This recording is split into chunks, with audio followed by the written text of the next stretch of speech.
In today's world, I think we are in a very special moment in education. A moment of crisis in a way, but a moment of opportunity. For a long time in most educational settings, we have educated for the known, for the established knowledge, for the established skills, for the established routine, and for a long time that's been enough. But we face a very complicated world today. We face a world of globalization, of economic interaction. We face a world where people need to communicate with sophistication, need to think ahead, need to plan. We face a world where the best professional opportunities require sophistication in communication, in thinking, and in collaboration. We basically face a world where the old pattern of education does not do so well. Instead of education for the known, we need something that almost sounds like a paradox. We need educating for the unknown. It means that what today's children learn needs to prepare them with great flexibility for a world and for personal lives that may go in many different directions. The big picture, there are only two fundamental questions about education: how to teach and what to teach. Now, the first question, how to teach, gets a great deal of attention from researchers, from professors, and from teachers. It's all about methodology, and it's a tremendously important question, absolutely. However, what gets neglected a little bit is what to teach.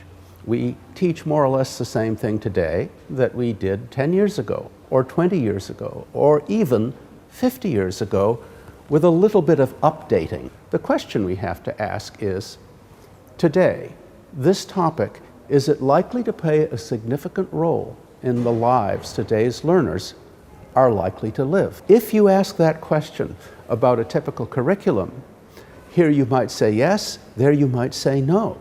Take the way we study history.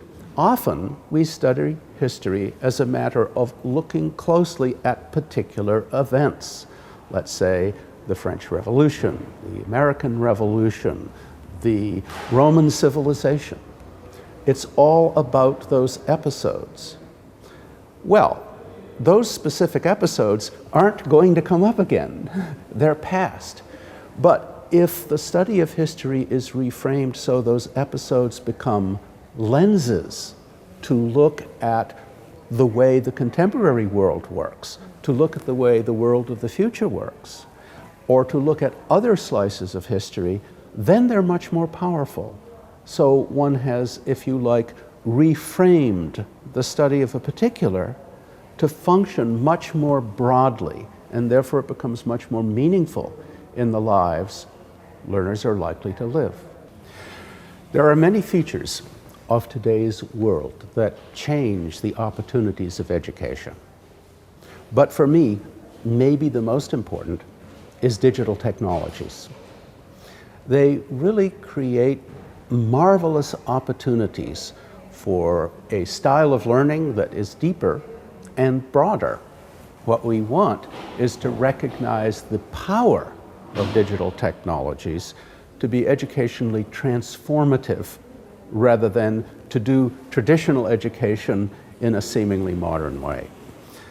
To me, this means not just that technologies provide quicker access to information, which they do, not just that technologies provide a more convenient surface for writing, which they do, but that technologies bring with them what are sometimes called virtual worlds, whole ways of interacting and being, opportunities to create, opportunities to express that simply weren't there before.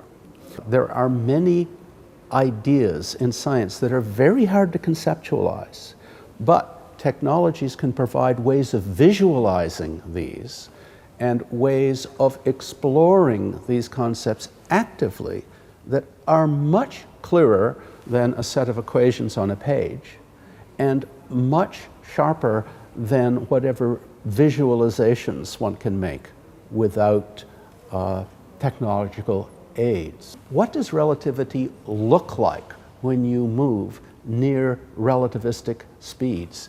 This is very hard to visualize, and the equations for it are impossible.